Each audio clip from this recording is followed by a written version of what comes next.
গৃহযুদ্ধে বিধ্বস্ত সিরিয়ায় সাধারণ মানুষের দুর্দশার কথা বিভিন্ন সময়ই শিরোনাম হয়েছে আন্তর্জাতিক গণমাধ্যমের। দেশটির পরিস্থিতি এতটাই করুণ যে না খেয়ে মারা গেছে হাজার হাজার মানুষ।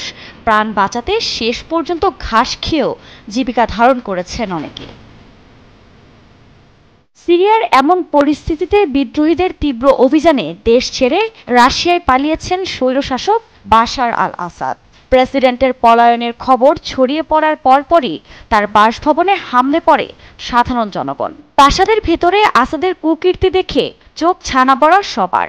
অর্থনৈতিক সংকটে জরাজীর্ণ দেশটির প্রেসিডেন্টের এমন বিলাসী জীবন তাদের কল্পনাতেও ছিল না। এরই মধ্যে সেখানকার কিছু ভিডিও ঘুরছে সামাজিক যোগাযোগ মাধ্যমে।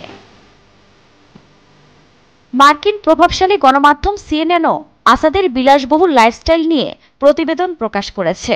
সেখান থেকে জানা যায়, দেশের মানুষ যখন না খেয়ে মরছে তখনও প্রেসিডেন্ট মগ্ন ছিল বিশ্বের সবচেয়ে নামি দামি ব্র্যান্ডের গাড়ি সংগ্রহে। এর মধ্যে মার্সিডিজ, পোর্জেস, রোলস রয়েলস, অডিস এবং ফেরারি F50 অন্যতম। লাখ লাখ ডলার পানির মতো ব্যয় করে অন্তত 40টি দামি গাড়ি নিজের সংগ্রহে রেখেছেন এই স্বৈরশাসক।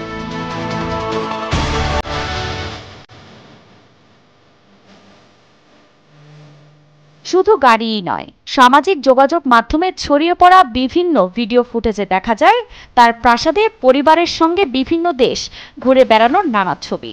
সংগ্রহে রয়েছে বহুমূল্যবান সামগ্রী।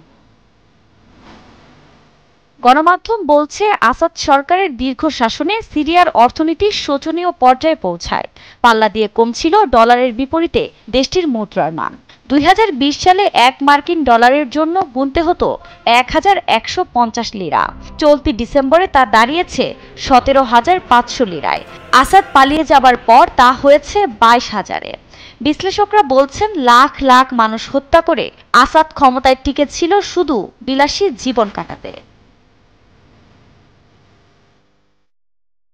আফরিন মৌ, নিউজ ডেস্ক, দেশ টিভি।